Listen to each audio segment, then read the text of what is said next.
Have you ever wondered how to get your first supplement early? Well, if you have, then stay tuned for this FERS Federal Fact Check. Hi, I'm Micah with Plan Your Federal Retirement. Fred wrote in with a really good question that we should spend a little time talking about.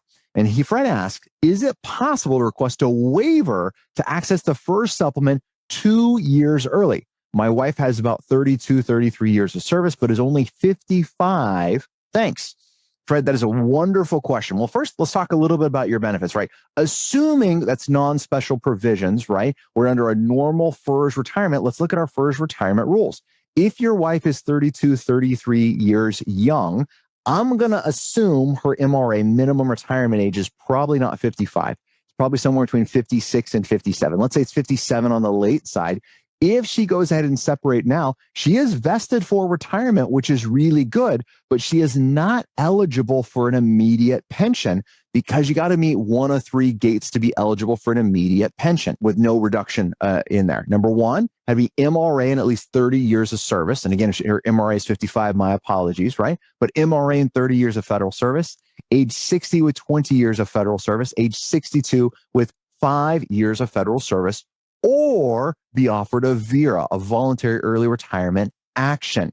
So right now, based on this question, I would say she's probably not eligible for an immediate pension. You lose a couple of things. One, you're not eligible for the supplement at all in that particular circumstance. And not only that, you lose your health insurance into retirement, which is, in my opinion, your best benefit that you have, because you have two requirements to keep your health insurance into retirement. Number one, you must retire with the eligibility of an immediate pension.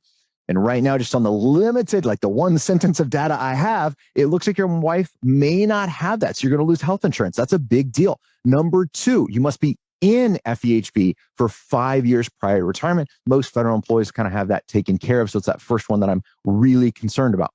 Now, let's change the circumstances a little bit. Let's say it was a VERA, a voluntary early retirement action, or God forbid, a RIF, a reduction in force, a discontinued service. Now the rules are different. Any age in 25 years of service or age 50 with 20 years of service. Well, your wife meets both of those requirements. So that means she would be eligible for an early retirement. She would be able to get her pension with no penalty, which is fantastic.